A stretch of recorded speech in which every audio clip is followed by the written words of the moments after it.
Corona संबंधी खबर से रौतहट में आज कोरोना के संक्रमण से थप 2 जने के मृत्यु भेल है। जोरे रौतहट में कोरोना के कारण से मृत्यु होने की संख्या 14 पुगल है। पछिला समय रौतहट में दोसर का लहर के कोरोना के संक्रमण के कारण से गांव-गांव में जोखिम बढ़ल है। बैसाख ने आज तक कोरोना के संक्रमण से रौतहट में 14 जने के मृत्यु भेले। जिला प्रहरी कार्यालय रौतहट जनले है। शनिवार आज राजपुर नगरपालिका वार्ड नंबर 1 के 60 वर्ष के भागीरथ शाह और गौर नगरपालिका वार्ड नंबर 9 के 55 वर्ष के राम दिनेश शाह के मृत्यु भेल। जिला प्रहरी कार्यालय रौतहट जनले है। मृतक भागीरथ शाह के बैसाख 23 गते और राम दिनेश शाह के बैसाख 21 गते के दिन कोरोना के परीक्षण करेला पर कोरोना पुष्टि भेल। प्रहरी बतेलन भागीरथ के गौर अस्पताल और राम दिनेश के नारायणी उप क्षेत्रीय अस्पताल बिरगज में उपचार के क्रम में आज मृत्यु भेल। जिला प्रहरी कार्यालय रौतहट जानकारी दिले छथि। आज 48 जने में कोरोना के संक्रमण पुष्टि भेल है। रौतहट जिला में आज कल गेल परीक्षण में 48 जने में कोरोना संक्रमण पुष्टि भेल बतावल गेल है। जोरे रौतहट में कोरोना संक्रमित की संख्या 3 से 29 पहुंचल है। आज गौर अस्पताल में कल गेल पीसीआर परीक्षण में 48 जने में कोरोना संक्रमण पुष्टि भेल। गौर अस्पताल बतले है।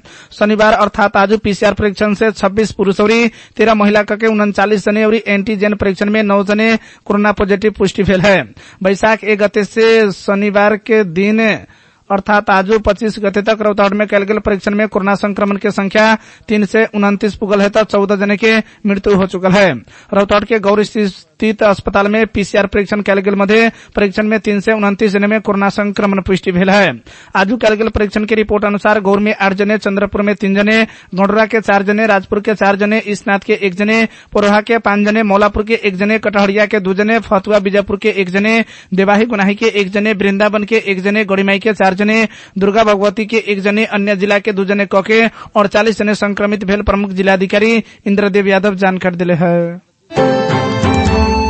संघीय संसद सचिवालय में संचालन कैले पछिला कोविड-19 के पीसीआर परीक्षण में 19 सांसद और अन्य 1 से 41 जने के पॉजिटिव भेल है।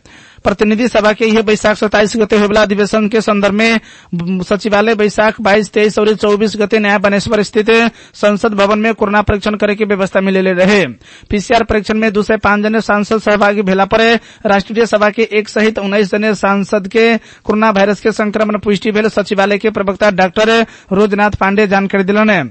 इससे पहले 9 सदस्य के कोरोना पॉजिटिव हो गेल है। उ सबके हाल उपचार के क्रम में रहले त पछिला नतीजा के जोरे कोरोना से संक्रमित होबला सांसद के संख्या 28 पहुंचल है। सचिवालय के कर्मचारी, मर्यादा पालक, स्वकीय सचिव, सुरक्षा कर्मी, संसदीय दल के मामला, समाज जोरे आबद्ध, पत्रकार और अंतर्राष्ट्रीय सम्मेलन केंद्र के कर्मचारी समेत 1030 जने के परीक्षण कैला पर 141 जने के कोविड-19 के पॉजिटिव नतीजा प्राप्त भेले जानकारी दिले है।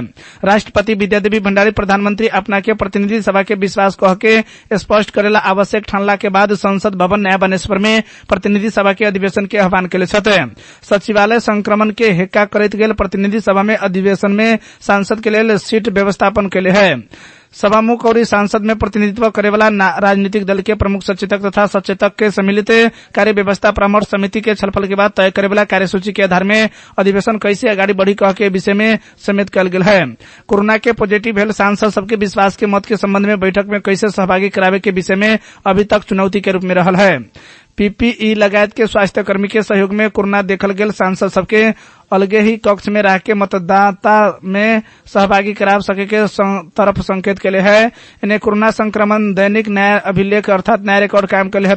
प्रमुख राजनीतिक दल भीतर भी आंतरिक विवाद उत्कृष्ट रूप में आगाड़ी बढ़ रहा समय में प्रतिनिधि सभा के ई अधिवेशन बहुते चासो के साथ देखल गेले बतावल गेल है। बीतल 24 घंटा में 8,418 जन में कोरोना वायरस के संक्रमण पुष्टि भेल है। 17,315 जने के पीसीआर विधि मार्फत और 9 से 89 जने के एंटीजन विधि मार्फत परीक्षण कैला पर 8,418 जने के संक्रमण पुष्टि भेल। स्वास्थ्य मंत्रालय बतले है। जोरे संक्रमित के संख्या 3,85,890 पहुंचल है। ये बीच बीतल 24 घंटा में कोरोना के कारण से 53 जने की मृत्यु भेले। अभी तक 3,632 जने के कोरोना के कारण से मृत्यु भेले स्वास्थ्य मंत्रालय बतले है। आज 3,000 से बेसी आदमी के कोरोना के जितले है। बीतल 24 घंटा में 3,370 जने कोरोना वायरस के जितले स्वास्थ्य तथा जनसंख्या मंत्रालय बतले है। जोरे कोरोना के कारण से ठीक होबला की संख्या 2,98,765 पुगल है। डॉक्टर कोरोना संक्रमण भेला के बाद न घबराएला और आत्मबल मजबूत बनावेला आग्रह करते आ रहा है। शरीर में ऑक्सीजन के मात्रा नापे के कम भेला पर ऑक्सीजन बढ़ावे के घोपटो पर के सूते के अर्थात निहुर के सूते के ने ऑक्सीजन के मात्रा में 92 से बेसी कम घटला पर पेट के ओरी समेत सूते के ऑक्सीजन बढ़ा सके के बतले है, लेकिन जटिल अवस्था के बिरामी के भी तुरंत अस्पताल ले जाए के लिए डॉक्टर सबके कहनाम रहल है। भारत में कोरोना वायरस के कारण से एक के दिन 4000 से बेसी आदमी के जान गेल है। बीतल 24 घंटा में कोरोना के कारण से 4187 जने के मृत्यु भेल भारतीय संचार माध्यम सब जानकारी दिले है। एजोरे भारत में एक के दिन कोरोना के कारण से 4000 से बेसी के जान गेल तीसरका बेर बनल है।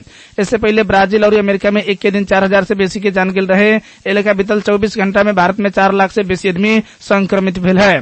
भारत में अभी तक 2,18,92,000 से बेसी आदमी संक्रमण हो चुकल है। 2,38,000 से बेसी आदमी के जान जा चुकल है। भारतीय स्वास्थ्य तथा परिवार कल्याण मंत्रालय जानकारी दिले है।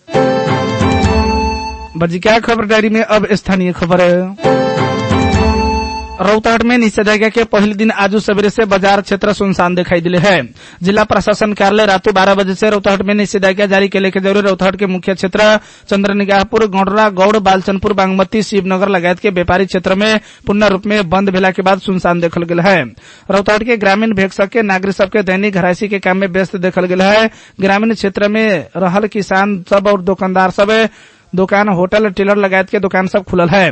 रौतहट के मुख्य बाजार के क्षेत्र में भी सवारी साधन के आवागमन में समेत कड़ाई कल गेल है। तो निषेधाज्ञा में निजी तथा सवारी साधन सबके समेत बिना काम के निकलला पर प्रहरी नियंत्रण में ले है। कोरोना के संक्रमण रौतहट में जान गुमावे वाला के संख्या बढ़े लगला के बाद रातू से समेत आज तक निषेधाज्ञा रातू 12 बजे से और आज से पूर्ण रूप में लागू होने वाला हिसाब से निषेधाज्ञा लागू करे के बाद भेल प्रमुख जिलाधिकारी इंद्रदेव यादव के कहनाम है। पूर्व पश्चिम महेंद्र राजमार्ग के चंद्रनिगाहपुर में प्रहरी निरीक्षक अरविंद शाह के कमांड में प्रहरी के टोली सवेरे से गश्ती में खटल है। वो टोली सब दर्जनों से बेसी के सवारी साधन सबके नियंत्रण में ले है। तो इलाका प्रहरी कार्यालय चंद्रनिगाहपुर में बुझावल गेल बतले है। जिला प्रशासन कार्यालय जारी कैले निषेधाज्ञा के पूर्ण रूप में पालना करावेला आज सवेरे से सवारी साधन, व्यापारी, प्रतिष्ठान, होटल तथा दुकान सब पूर्ण रूप में बंद करावे के लिए निकलल इलाका प्रहरी कार्यालय के टोली चंद्रनिगाहपुर के सही किरण अधिकारी जानकारी दिलन है। लेकिन जिला प्रशासन कार्यालय रौतहट जारी के लिए निषेधाज्ञा के कटहरिया में व्यापक उल्लंघन भेल है। प्रहरी प्रशासन के गैर जिम्मेवारीपन के कारण से कटहरिया बाजार में आदमी सबके चहल पहल बढ़ल है। कोरोना के संक्रमण रौतहट में संक्रमित होए वाला के संख्या और जान गुमावे वाला के संख्या में वृद्धि होइत गेला पर भी आज से निषेधाज्ञा लागू कल गेल है। जिला के अन्य जगह पर सवेरे से बाजार तथा चौक सब सुनसान देखल देला पर कटहरिया बाजार में सवारी साधन तथा आदमी सबके आवत जावत और चहल पहल व्यापक भेल है। कटहरिया में निषेधाज्ञा के समय में भी कुछ दुकान सब खुला ही रखल गेले दिखाई दिले है। सवेरे के समय में तैका कड़ाई कैला पर भी दोपहर के समय में बाजार में कुछ व्यापारी सब ओकर उल्लंघन करते दुकान सब खुले है। नजीके में रहल इलाका प्रहरी कार्यालय से प्रहरी कोनो वास्ता न कैला के बाद बाजार में चहल पहल बढ़ल गेल है। कटहरिया बाजार में प्रहरी प्रशासन कड़ाई न कैला के बाद नगर पालिका में और संक्रमित की संख्या वृद्धि हो सके के जानकार सबके कहनाम है। सरकार जारी के लिए स्वास्थ्य मापदंड के पालना न कैला के कारण से निर्बाध रूप में स्थानीय सब आवत जावत कर रहे है और ये प्रहरी प्रशासन मुख्य दर्शक बनले स्थानीय के कथन है। रौतहट के चंद्रनिगाहपुर में दुर्घटना में पड़ के एक जने के मृत्यु भेल है। रौतहट के चंद्रपुर नगर पालिका वार्ड नंबर 4 स्थित पूर्व पश्चिम राजमार्ग के पश्चिम में पहिलका लम्हा के पुल के नजदीक सवारी दुर्घटना होला पर वृंदावन नगर पालिका वार्ड नंबर 7 हरसाहा के वर्ष 35 के दिल किशोर राम के मृत्यु भेल। इलाका प्रहरी कार्यालय चंद्रनिगाहपुर के प्रहरी नायब उपरीक्षक लीलाराज रामी छाने बतलन है। लामी छाने के कमांड में 7 जने के टोली अनुसंधान घटनास्थल में पुके कर रहल है। पूर्व पश्चिम से पूर्व के तरफ जा रहल ऑन टेस्ट खाली टिपर विपरीत दिशा से तरफ आ रहल साइकिल यात्री राम के ठक्कर दिला पर राम के घटनास्थल में मृत्यु भेल है। मृतक दल किशोर राम के लाश मुचुलका के पोस्टमार्टम के लिए चंद्रनिगाहपुर सिटी स्थित सरकारी अस्पताल में पठैले प्रहरी जनले है। ठक्कर मारे वाला सवारी साधन फरार भेल है। तो तत्काल खोज तलाश करत गेला पर प्रहरी चौकी पौराई के रौतहट टिप्पर सहित ड्राइवर सल्यान के शारदा नगर पालिका वार्ड नंबर 7 के वर्ष 28 के विष्णु बुढ़ातोकी के नियंत्रण में लेके थप अनुसंधान शुरू के लिए इलाका प्रहरी कार्यालय चंद्रनिगाहपुर में राखल गेले रौतहट प्रहरी जानकारी दिले है। रौतहट में कोरोना संक्रमण बढ़त गेला के बाद नागरिक सबके घर घर में प्रहरी पुगल है। रौतहट के चंद्रपुर नगर क्षेत्र में पछिला समय कोरोना के संक्रमण दर उच्च होए लगला के बाद ग्रामीण भेके नागरिक सबके सचेत करेला आग्रह करे तो प्रहरी घर घर में पुगल चंद्रपुर 9 के वडाध्यक्ष गोविंद दुलाल जानकारी दिले छथे।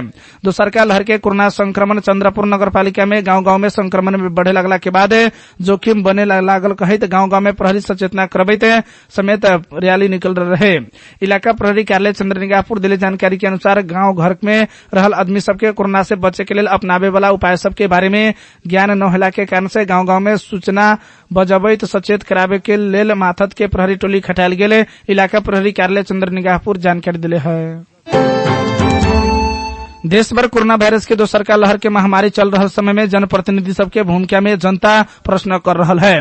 महामारी के समय में जनता के साथ देवे वाला जनप्रतिनिधि अपन दायित्व से पछाड़ी भाग रहल आरोप ओकरा ऊपर लागते आ रहल है। लेकिन रौतहट के एगो ऐसन जनप्रतिनिधि है जौन अपने एम्बुलेंस के ड्राइवर बन के कोरोना वायरस के आशंका भेल व्यक्ति सबके स्वाब संकलन करे के लिए ड्राइविंग करके ले गेल रहे। जिला के चंद्रपुर नगरपालिका वार्ड नंबर 2 के वडाध्यक्ष दूत बहादुर सिंह अपने वडा के कॉन्टैक्ट ट्रेसिंग में पड़ल कोरोना सौरे मिलित जुलित के लक्षण भेल आदमी सबके एम्बुलेंस में ले जाके अपने ही ड्राइविंग करके उ एम्बुलेंस के शहीद स्मृति पार्क में स्वाब संकलन करे के लिए ले गेल है। स्वास्थ्य चौकी जोड़ी बेला के एम्बुलेंस चालक बिरामी भेला के बाद स्वाब संकलन में जाए के लिए स्थानीय सबके समस्या भेल रहे। संक्रमण के आशंका भेल सबके चढ़ा के ले जाए वाला भेल कोनो आदमी न भेला के कारण एम्बुलेंस चला के वडा अध्यक्ष अपने ले गेल एम्बुलेंस चालक बनल रहे। होने वडा भर के करीब 25 जने के 6-7 ट्रिप में एम्बुलेंस में ले जाके स्वाब संकलन करावे के लिए पहुंचले रहे। एम्बुलेंस के चालक न भेल और स्वाब संकलन करे के स्थानीय तह के स्वाब संकलन के स्थान में जाए के लिए बहुते दिक्कत भेला के बाद जनप्रतिनिधि और मानवता के नाता से अपने अगाड़ी आके एम्बुलेंस चालक बन के स्वाब संकलन के लिए ले गेले। उनकर कथन है जनता के दुख पड़ल समय में जनता से दूरी कैसे जा सके छी अपने हुन कहलन है। जनता प्रति के उत्तरदायित्व निर्वाह करला अपने स्वास्थ्य के भी प्रवाह न कह के नागरिक के सेवा में लागल है। उनकर कथन है समय में स्वाब संकलन कह के परीक्षण न कला पर वडा भर संक्रमण फैले के डर रहला से स्थानीय सबके स्वास्थ्य में पड़े वाला असर भेला के कारण से स्वाब संकलन के लिए स्थानीय सबके सहजीकरण के लिए उनकर कथन है। नया वेरिएंटर सहित के दूसरका कोरोना के महामारी के लहर में तीव्र गति में कोरोना संक्रमित होए लगला के बाद धनुषा के शहीद नगर नगरपालिका के प्रमुख उदय कुमार यादव अपने प्रयोग कर रहल सरकारी गाड़ी के एम्बुलेंस बनावे के घोषणा करे छथे। आज प्रेस विज्ञप्ति जारी करे तो मेयर यादव कोरोना वायरस के संक्रमित के अस्पताल ले जाए के और अस्पताल से घर पहुंचावे के लिए प्रयोग करे वाला ले एम्बुलेंस बनावे के जानकारी दिलन है। भारत जोड़े सीमा जोड़ल गेला के कारण ग्रामीण क्षेत्र में कोरोना के संक्रमित की संख्या बढ़ रहा है विज्ञप्ति में उल्लेख कैले छथे। इलाका धनुषा के बटेश्वर गांवपालिका के अध्यक्ष डम्बर बहादुर राउत 8 लाख घूस प्रकरण में करीब 2 महीना से फरार भेला के बाद उनकर गाड़ी भी एम्बुलेंस बनावे के मांग कल गेल है। कोरोना महामारी के समय में पालिका के बिरामी कोरोना संबंधी खबर से रौतहट में आज कोरोना के संक्रमण से 2 जने के मृत्यु भेल है। रौतहट में कोरोना के कारण से मृत्यु